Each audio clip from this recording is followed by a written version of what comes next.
영원한 집 사모하라는 제목으로 함께 오늘 받겠습니다. 생동하는 5월에 여러분이 생기 있는 또 이렇게 모습을 보니까 반갑습니다.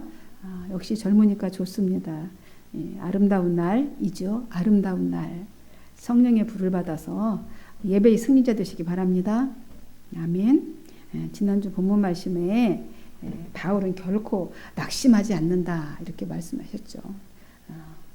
그 이유가 무엇이었습니까? 혹시 기억나실까요? 나는 결코 낙심하지 않는다. 바울이 그렇게 말했습니다. 첫째는 나는 새 언약의 일꾼으로 영의 직분을 받았기 때문에 나는 낙심하지 않는다. 사람들에게 의로움을 가져다 주는 크고 영광스러운 직분을 나는 맡았다. 그래서 나는 결코 낙심하지 않는다. 그리고 또 두 번째는 뭐라 그랬냐면 자신은 보배를 담은 그릇이다 그랬잖아요. 보배 담은 그릇이다. 자신은 마치 사형 선고를 받은 것처럼 정말 살 소망까지도 끊어졌어요. 그 고통의 시간들을 바라보면서 마치 나는 사형 선고 받은 사람인가라는 생각이 들었습니다. 그런데 그런 고난을 자기는 기쁘게 여겼다.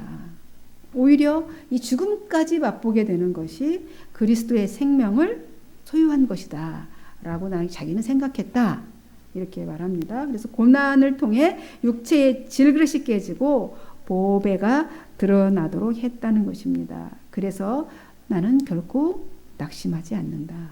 또 세 번째는 뭐라고 했습니까? 겉사람은 점차 늙어가요. 그래서 늙어서 힘도 없고 아프기도 하지만 속사람은 날마다 새로워지고 있다는 것입니다. 그래서 지금 겪고 있는 이 고난이 잠깐이면 끝날 것이지만 이 장차 우리에게 비교조차 할 수 없을 정도로 크고 영원한 영광을 가져다 줄 것이 있기 때문에 자기는 결코 낭망하지 않는다는 거죠. 그러므로 바울은 결코 낙심하지 아니하고 날로 새로워져서 영원한 나라 영광의 자리를 향해 나아가고 있다. 이렇게 말씀하셨습니다.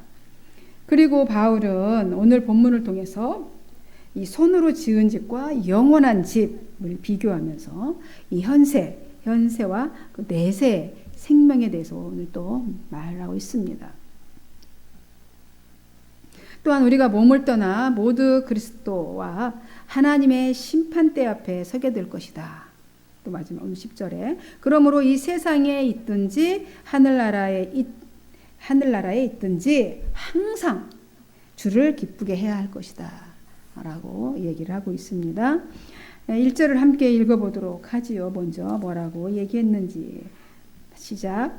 만일 땅에 있는 우리의 장막집이 무너지면 하나님께서 지으신 집 곧 손으로 지은 것이 아니요 하늘에 있는 영원한 집이 우리에게 있는 줄 아느니라 이렇게 말했습니다. 바울은 아주 깊은 이제 신앙의 원리를 말하고 있는데요. 그러면서 만일 이렇게 얘기했어요. 만일 예컨대 바울이 이런 가정법을 쓴 것은 이렇게 만일이라는 말을 썼겠습니까? 아직까지 강력하게 자기 말을 주장하더니 왜냐하면 당시 사람들이 예수님이 그 시대에 금방 오는 줄 알았어요. 내가 곧 오리라 살아있는 자도 볼 것이다 이렇게 하니까 그 문자 그대로 받아들여서 그 시대에 금방 오는 줄로 알았습니다. 그래서 현실이 이게 너무 힘들다 보니까 박해 시대에 살고 있었지 않습니까? 너무 힘들다 보니까 주님이 금방 오시는데 우리 이렇게 바둥바둥 이렇게 살 필요 있겠어? 라는 생각으로 현실을 놓아버리고 또 시한부적인 그런 삶을 살 가능성이 있겠습니까? 없겠습니까? 그럴 가능성이 충분히 있었을 것입니다. 주님은 분명히 말했잖아요. 올라가시면서 그 시기는 아무도 알 수 없다. 너희가 알 바 아니고 오직 하나님만 아시니라 말씀하셨습니다. 그래서 오늘 바울이 이렇게 말하고 있는 겁니다. 땅에 있는 장막집은 무너질 날이 있다. 무너질 날이 있다. 이 장막집은 영혼이 거하는 육신을 말합니다. 이 장막집이라는 것은 이 육신을 말하는 거예요. 바울은 우리의 육체를 영혼이 거하는 텐트, 장막, 텐트로 비유해서 말합니다. 여러분도 잘 아다시피 바울이 어떤 직업을 갖고 있었습니까? 텐트, 그죠? 텐트 만드는 기술이 있는 사람이라서 텐트 만드는 일을 하고 있었습니다. 그래서 그는 텐트의 구조, 특징 뭐 이런 거 잘 알고 있었겠죠. 그래서 텐트의 특징이 뭐예요? 임시처소라는 거지 않습니까? 임시처소예요. 거처. 여러분, 이 세상을 광야 또는 고통의 바다 또는 전쟁터와 같다 뭐 이렇게 표현하죠. 이렇게 표현을 합니다. 그럼 전쟁터라고 이 세상을 본다고 할 때에 전쟁터에 출전할 때 병사는 그 진지에 진을 구축하죠. 천막을 치지 않습니까? 거기에 거하면서 어떡합니까? 온갖 상황을 거기에 있으면서 이 전쟁이라는 전쟁터에서 온갖 상황을 경험하게 되겠죠. 이제 군대를 다 갔다 왔으니까 또 정년님도 아시겠지만, 그래서 온갖 상황을 겪게 되죠. 함께했던 또 전우가 전쟁을 겪지 않았어도, 그죠? 훈련을 하게 되면 온갖 전우들이 하는 이런 모든 것들을 보게 돼요. 고통도 볼 것이고, 또 때로는 상해를 입기도 하고, 어느 날은 이 전쟁터에서 이 처참한 죽음으로 전우의 모습이 돌아오는 것도 보게 될 것입니다. 때로는 두려움에 떨면서 공포에 그 상황에 때로는 또 아파하면서 때로는 슬퍼하면서 그런 고통의 시간들을 이 막사에 텐트에 거하면서 그런 겪게 될 것입니다. 그러다가 어느 날 이것이 끝까지 영원히 가는 것은 아니죠. 전쟁이 어느 날 분명히 이런 소식이 듣게 될 것입니다. 이제 전쟁이 끝났습니다. 승리로 끝났습니다. 이제 모두 이제 사랑하는 가족이 있는 이제 집으로 돌아가시오. 이런 날이 오게 될 것입니다. 복귀 명령이 떨어지겠죠. 이때 어떻게 합니까? 그러면 그 살아있던 이 사람들은 엄청 뭐 승리의 환호성을 지르지 않겠어요? 막 탄성, 이겼다, 승리했다, 막 이렇게 하면서 엄청 승리의 함성을 지르게 될 겁니다. 그리고 눈물도 흘리겠죠. 그동안의 애환, 고통, 그죠? 힘들었던 시간들을 생각하며 눈물도 흘릴 것입니다. 그 외에 그러면 여기는 내가 고생했던 곳이야. 그래서 그 텐트를 계속 치고 거기에 머물러 있고 싶겠어요? 아니죠. 텐트를 걷어야겠죠. 텐트를 이제 걷어야 됩니다. 걷어서 정리해서 이제 어디로 가요? 내 사랑하는 가족이 있는 내 집으로 이제 돌아가야 되겠지요. 영원히 거할 처소가 아니라는 것입니다. 이 장막은, 이 텐트는 영원히 거할 곳이 아니고 임시처소로 있기 때문에 사랑하는 가족들이 있는 집으로, 고향으로 가기 위해서 이제 텐트는 이제 걷어져야 하는 것이고 정리를 해야 되는 것이죠. 이 바울의 이 비유의 의미는 뭐겠습니까? 땅에 있는 장막집은 우리의 육체는 날마다 이렇게 낡아지고 세월이 가면 또 망가지고 임시적이고 가치성도 없는 나약한 것이므로 곧 무너질 것이라는 것이지요. 이 세상에서 무너지지 않는 육체 보셨습니까? 난 아직까지도 한 번도 본 적이 없습니다. 역사적으로도 안 죽고 살아서 영원히 그 훌륭한 선생들이 성인들 살았다는 얘기를 들어본 적도 없고, 그죠? 오직 예수님만 부활하셨다라는 것이요. 이 유대함이 여기 있는 거지 않습니까? 아무리 훌륭해도 아무리 건강을 유지해도 살 수가 없어요. 영원히. 이 세상의 육체는 다 무너지게 되어 있습니다. 성인 군자도 영웅 호걸도 육체가 낡아지면 죽어요.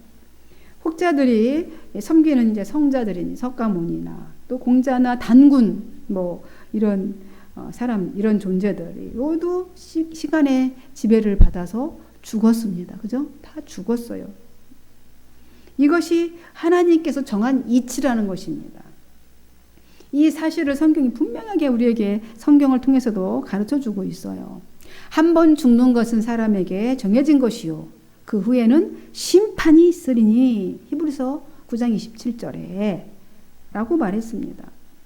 이어서 바울은 이 땅에 있는 장막집인 이 육체는 임시처소다 이렇게 말하면서 하늘에 하나님께서 손수 지으신 영원한 집이 우리에게 있는 줄 나는 안다 이렇게 말합니다. 1절에서 주님이 그렇게 말씀하셨습니다. 내 아버지 집에 거할 곳이 많도다. 그렇지 않으면 너희에게 일렀으리라. 내가 너희를 위하여 처소를 예비하러 가노니 이렇게 요한복음에서 14장 2절에 이렇게 말씀하셨습니다. 주님이 하늘에 있는 영원한 집, 하늘에 있는 영원한 집은 육신의 장막이 무너진 후에 하나님과 함께 영광에 머무는 집입니다. 주님의 말씀을 이해하기 위해서는 왜 이렇게 얘기를 했느냐면 유대의 결혼식 풍습을 알아야 된다고 전에도 말씀드렸습니다. 주님과 이 교회 관계를 결혼 관계로 비유하신 말씀인 거죠. 주님과 우리 교회의 관계, 주님과 우리와의 관계를 결혼 관계로 비유하신 것이죠. 전에도 말씀드렸을 유대인들은 결혼식을 2번 한다 그러죠. 유대인들은 식을 2번 해요. 결혼을 2번 하는 게 아니라 결혼식을 2번 합니다. 첫 번은 이것을 정혼이라고 하죠. 사실상 이 법적인 효력이 있는 부부 관계가 되는 게 정혼하면 이미 법적인 부부가 되는 것입니다. 합방은 이때 이루어지지 않지요. 그래서 우리 동정녀 그죠? 마리아, 예수님의 아버지 요셉이 이 동정녀 마리아 데려오기를 그렇게 했던 것도 바로 그렇죠. 정혼한 여자였잖아요. 근데 합방은 하지 않았던 거죠. 근데 임신을 하게 된 거죠. 근데 이 법적인 그 유대인의 결혼 풍습이 그렇다는 말이에요. 이렇게 정혼한 후에 신랑은 다시 오겠다는 말을 하고 그냥 내가 다시 오겠소 이렇게 말하고 이제 정혼식을 하고 떠나는 거죠. 내가 언제 몇 월 며칠 몇 시에 오겠다 이렇게 얘기하지 않고 그 기간을 알 수가 없는 거죠. 그래서 날짜를 말하지 않고 자기 집으로 휙 가는 거죠. 정혼만 해놓고. 그리고 신랑은 이제 돌아가서 뭐를 합니까? 결혼을 위해서 집 짓는 거죠. 그죠? 신혼집을 지어야 될 거 아니에요, 이제. 때로 이제 가정을 세워야 되니까 신혼집을 짓기 시작합니다. 그 기간이 언제인지 어떻게 정확하게 알 수 있겠습니까? 그리고 그 기간도 신랑이 정하는 게 아니죠. 변수들이 많이 있을 거 아니에요. 집 짓다 보면, 그죠? 재료가 떨어져서 더 기간이 연장될 수도 있는 거고. 그 아버지가 정합니다. 그래서 그 기간을 집이 어떻게 완성되어 가는 걸 아버지가 이렇게 보고 있다가 이제 아들을 부릅니다. 아이고, 이 정도면 충분하다. 이제 그만 됐다. 라고 하면 신랑은 그때 불이 나게 어디로 가요? 신부집으로 데리러 갑니다. 그때 이제 성대한 결혼식이 열리는 거죠. 일주일 동안 밤에 막 얼마나 화려한지요. 그러면 그동안 신부는 뭘 합니까? 신랑이 없는 동안에 신부는 뭐 할 것 같아요? 결혼 준비하겠죠. 이제 신랑 맞을 준비를 해야 되겠죠. 요리도 배워야 되잖아요. 그동안에 이제 요리실에서 못했으면 이것저것 요리도 배우고 또 신랑 집안의 가풍이 어떤 건지 시아버지 성품은 어떻고 시어머니는 좀 어떤 게 어떻게 대처해야 될까 이제 이런저런 마음의 준비도 해야 되고 그다음 마사지도 해야 되죠. 요즘에 막 신부 이렇게 하잖아요. 신랑 맞을 준비를 최고의 날로 이제 준비를 합니다. 정혼하고 이렇게 서로 떨어져 있는 신부의 마음, 신부의 마음은 어떨 것 같습니까? 아유, 막 그럴 것 같을까요? 막 지긋지긋할까요? 신랑 오는 것이 대부분은 그렇지는 않겠죠. 신랑을 그리워하겠죠. 어쨌든 신랑을 보고 서로 정혼하고 우리 결혼합시다 이렇게 하고 갔는데 그 간절함이 어떻겠습니까? 속히 신랑이 빨리 와서 빨리 보고 싶어서 그렇지 않겠습니까? 오늘 그래서 2절에 이렇게 말하잖아요. 참으로 우리가 여기 있어 탄식하며 하늘로부터 오는 우리 처소로 덧입기를 간절히 사모하노라 이렇게 말합니다. 바로 그 마음이 어떤 마음이냐면 바로 이 마음이라는 거예요. 땅에 있으면서 하늘 처소를 간절히 덧입기를 사모하는 거, 탄식하면서 신부가 그러고 있는 거죠. 이 땅에서. 여기서 탄식한다 그러니까 탄식은 우리가 알고 있는 그런 탄식은 아이고 이놈의 세상, 이 힘든 세상 빨리 떠나서 천국 갔으면 좋겠다. 그러면서 막 천국을 마치 피난처처럼 이렇게 생각하는 거. 그런 탄식이 여기서 말하는 그런 탄식이 아니죠. 그럼 문맥이 안 맞아요. 그죠?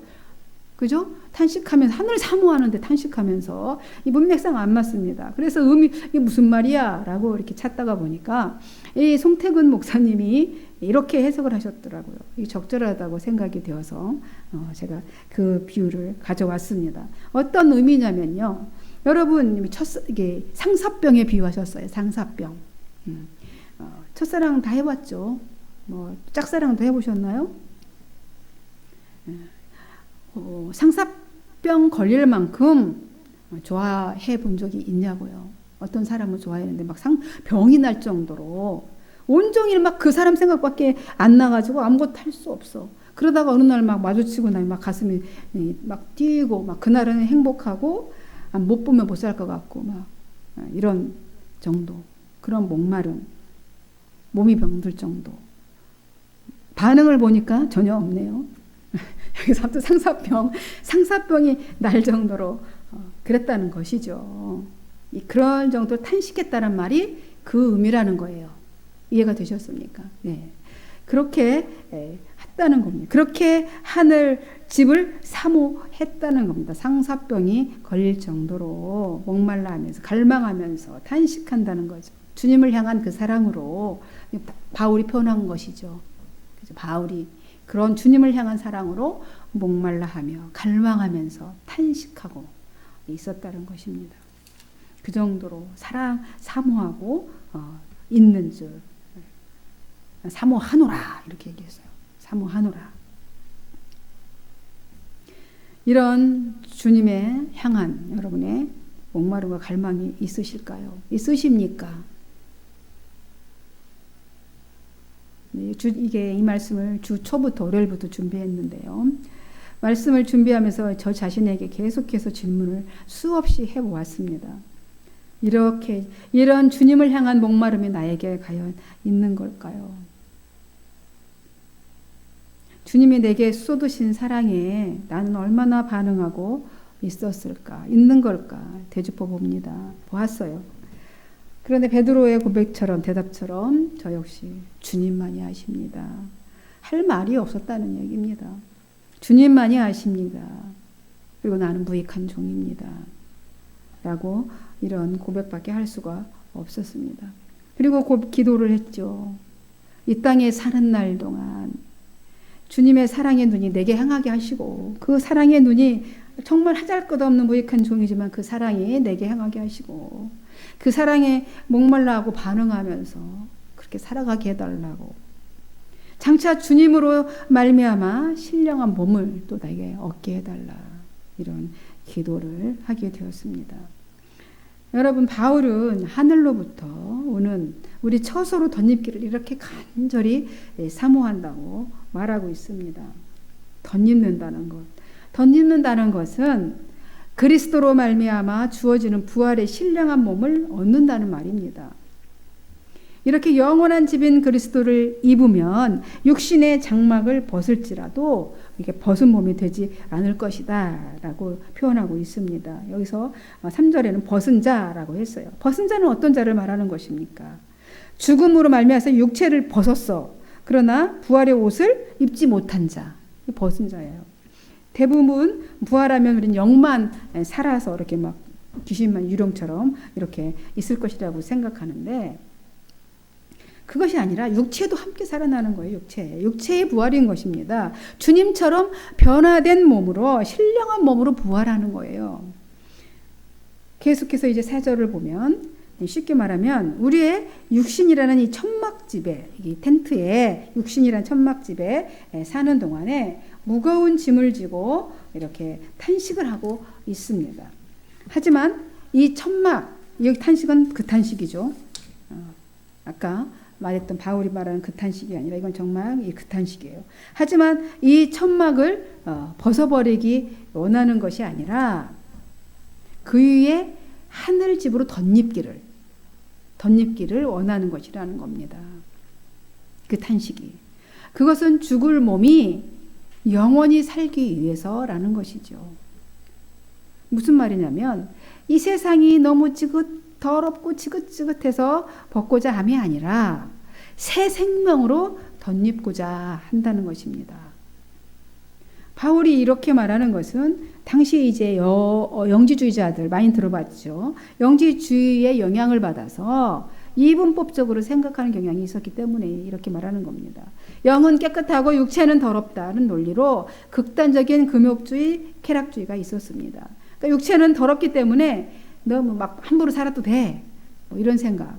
또 그 반대로 육체는 더럽기 때문에 자기 육신을 너무 절제하고 깨끗하게 해야 된다라고 해서 금식을 극도로 금식하며 그렇죠. 금욕을 하며 이렇게 하는 금욕주의들이 있었습니다. 영과 육체를 그러니까 분리해서 영은 깨끗하지만 육체는 더럽기 때문에 함부로 이렇게 살아도 된다는 이런 주의가 만연했던 것이죠. 따라서 영과 육을 분리해서 보는 것은 잘못된 것이라는 것입니다. 부활은 신령한 육체로 부활하며 예수님께서도 신령한 몸으로 부활하셨듯이 우리도 그 첫 열매가 되셨잖아요. 예수님처럼 신령한 몸으로 부활한다는 것입니다. 그러면 5절에서 하나님께서 우리를 위해 이런 일을 이루어 주시고 또 이 일에 대해서 그 일에 대해서 보증으로 우리에게 뭘 줬다고 그랬냐면 성령을 보내주셨다라고 합니다. 5절에 보면 곧 이것을 우리에게 이루게 하시고 보증으로 성령을 우리에게 주신 이는 하나님이시니라. 그러니까 하나님께서 우리를 위해서 이런 일을 주시고 또 그 일에 대한 보증으로 우리에게 성령을 보내주셨다는 것이죠. 성령님이 보증이 되셨다는 것입니다. 보증을 선다. 보증을 선다는 것은 그건 뭐를 말합니까? 그 사람에 대해서 내가 책임진다. 이런 말이잖아요. 여러분 다른 사람 보증을 잘못 샀다가 큰일 나는 사람들 많죠. 낭패 본 사람들 많습니다. 사람에게. 그런데 성령님께서 구원의 보증이 되어주신다는 겁니다. 성령의 내주하심은 이게 장래에 이루어질 것에 대한 약속의 선수금과 같은 거예요. 계약금. 미리 주신 거나 마찬가지죠. 성령의 내주하심. 그래서 항상 축도할 제가 성령의 내주하심을 항상 선포하잖아요. 성령의 내주해야 됩니다. 내 안에 성령이 계셔요. 지금 여러분 안에 계십니다. 절대 그래서 우리는 망할 수가 없는 거예요. 이를 보면 하나님은 절대 포기를 모르시는 지독한 사랑 그 자체이신 것입니다. 찌그러지고 상한 이 인생들을 폐기 처분하지 않으시고 고치시고 아까도 계속해서 우리는 회개 기도를 하는데 이 말로만 할 것이 아니라 행동으로 옮겨야 되는 것까지가 회개입니다. 고치시고 새롭게 하셔서 온전케 하시는 분이신 것이죠. 그래서 바울은 항상 담대하고 확신에 차 있다는 겁니다. 본인은 6절에 그러면 우리가 항상 담대하여 몸으로 있을 때에는 주와 따로 있는 줄 아노니 이렇게 얘기를 합니다. 자신이 육신에 머물러 있는 동안에는 주님에게서 따로 지내고 있다는 것을 알고 있다는 겁니다. 지금 내가 육신에 있는 동안에는. 그래서 자신은 눈에 보이는 것으로 살아가는 것이 아니라 오직 뭘로? 믿음으로 살아간다는 것입니다. 그러면서 담대하게 바라고 원하는 것이 있다. 그게 뭐냐면 오늘 8절 9절이죠. 나는 그런즉 우리는 몸으로 있든지 떠나 있든지 주를 기쁘시게 하는 자가 되기를 힘쓰노라. 그렇죠? 우리가 담대하여 원하는 바는 차라리 몸을 떠나 주와 함께 있는 그것이라. 8절에. 그렇죠? 그런즉 9절에 우리는 몸으로 있든지 떠나 있든지 주를 기쁘시게 하는 자가 되기를 힘쓰노라. 담대하게 바라고 있는 것이 있어요. 차라리 몸을 떠나 주님과 함께 사는 것이고 몸을 지니고 살든지 또 몸을 떠나 살든지 오직 주님을 기쁘게 해드리는 것이다 라고 말합니다. 그래서 메시지 성경은 이 부분을 이렇게 해석을 했습니다. 제가 한번 읽어드릴게요. 마음에 와 닿는지. 이 본문을 이 구절을 이렇게 해석을 했더라고요. 메시지 성경. 여러분은 길에 패인 홈이나 길바닥에 널린 돌멩이들이 우리를 방해할 것이라고 생각합니까? 때가 되면 우리는 나그네 삶을 끝내고 본향으로 돌아갈 채비를 갖추게 될 것입니다. 그러나 나그네 삶이나 본향으로 돌아가는 것이 핵심은 아닙니다. 그것이 핵심이 아닙니다. 하나님을 진심으로 기쁘시게 해드리는 것이 핵심입니다. 어떤 처지에 있더라도 우리가 하려고 하는 일은 바로 그것입니다. 이렇게 해석을 했습니다. 어떠십니까? 좀 이해가 되는데 도움이 되셨습니까? 그러면서 바울은 10절에 왜 그렇게 하는지에 대해서 말합니다. 10절은 이제 마지막 절 같이 한번 읽어봐요. 시작. 이는 우리가 다 반드시 그리스도의 심판대 앞에 나타나게 되어 각각 선악간에 그 몸으로 행한 것을 따라 받으려 함이라 그랬습니다. 장차 우리는 우리의 처지와 상관없어요. 그리스도의 심판대 앞에 서서 다 심판을 받아야 한다는 겁니다. 그때에 이 땅에서 우리가 육체를 입고 사는 동안에 행했던 모든 일, 선한 일이든 착한 일이든 그 행한 일의 결과에 따라 마땅한 보응을 받을 것이기 때문에 우리가 뭘 해야 된다는 겁니까? 핵심이, 우리의 신앙의 핵심이 하나님을 기쁘게 해드리는 것이라는 것이죠. 말씀을 맺습니다. 유대인들은 예수 그리스도의 고난도 죽음도 부활도 생명도 이해하지 못했습니다. 이해가 잘 되겠습니까? 그 시대에 우리도 마찬가지였을 것 같습니다. 지금을 사는 우리 또한 이것이 깨달아지지 않으면 주님을 기쁘게 하는 일은 할 수 없습니다. 그들이 그랬던 것처럼 이가 이해가 돼야 되죠. 그리스도의 고난, 왜 그리스도가 고난을 받아야 되는지, 왜 그분이 십자가에 매달려 죽어야 되는지, 그분이 부활하셨는지, 또 생명이 왜 그에게 있는지 그걸 이해하지 못하면 주님을 어떻게 기쁘게 해드릴 수 있겠습니까? 바울은 그들에게 그리스도의 죽음의 전제가 될 때 그들에게, 유대인들에게, 성도들에게, 고린도에 있는 성도들에게 그리스도의 죽음의 전제될 때에 구원의 역사가 이루어지게 된다는 것을 지금 설명하고 있는 겁니다. 이렇게 예를 들어서 그 비유를 통해서 그 은혜 가운데 사는 자들은 그렇게 깨달아지고 그 은혜를 깨달은 자들은 그를 기뻐하는 삶을 살아야 한다라고 이렇게 권면하고 있는 것입니다. 그리고 장차 하나님 앞에 서게 될 때 행한 일에 그 보응이 있을 것이니 항상 그렇게 하나님 앞에서 살라는 거죠. 하나님 앞에서 하나님을 인식하고 지금 이 순간에도 주님이 내 속에 있잖아요. 그걸 인식하라는 거, 인식. 우리가 그 믿음이라는 게 뭐냐면 그분이 내 안에 있고 그 말씀이 내 안에 있고 빛이 내 안에 있으니 그분을 인식하며 그분으로 그분 앞에서 그렇게 살아가라고 지금 바울은 말하고 있습니다. 여러분, 신랑이신 이 주님은 지금 처소를 예배하시고 어디 계십니까? 하나님과 주님과 함께, 아버지와 함께 지금 기도하고 신부 맞을 준비를 기도하면서 하고 계십니다. 처소를 예배하시고. 우리는 신랑 오실 때까지 신부, 우리는 신부예요. 그리스도의 신부입니다. 교회, 우리가 교회잖아요. 그동안 뭐 하고 있어야 됩니까? 그동안 우리는 과거 청산해야 되겠죠. 과거의 이 모든 것들을 다 청산하고 전에 사귀었던 모든 세상의 것에 놀았던 것 다 청산하고 이제 신랑 취향에 맞게, 그죠? 신랑 취향이 뭔지를 알아야 되죠. 신랑의 취향도 알고 신랑의 그 하나님 나라의 가풍도 알아야 되니까 익히고 신랑과 함께 살아갈 준비를 하면서 기다려야 되겠습니다. 신랑 오시기를. 이것이 우리가 해야 할 일인 것입니다. 그때 신랑이 오셨을 때 깜짝 놀라가지고 있으면 안 되겠죠. 준비하고 기다려야 합니다. 주 예수여 오시옵소서. 마라나타. 아멘. 기도하겠습니다. 하나님 아버지 감사합니다. 오늘도 하나님께서 또 말씀을 통하여서 우리에게 또 하나님의 나라에 대해서 우리가 또 이 땅에서 어떻게 살아가야 할지 또 어떤 마음으로 주님을 바라보고 기대하고 또 사랑해야 하는지 그런 방법도 일러주셔서 감사합니다. 우리에게 영원한 이 땅에 살아가면서 이 땅에 잠시 있을 장막집에 만족하는 것이 아니라 영원한 집을 사모하라 오늘 말씀하여 주셨습니다.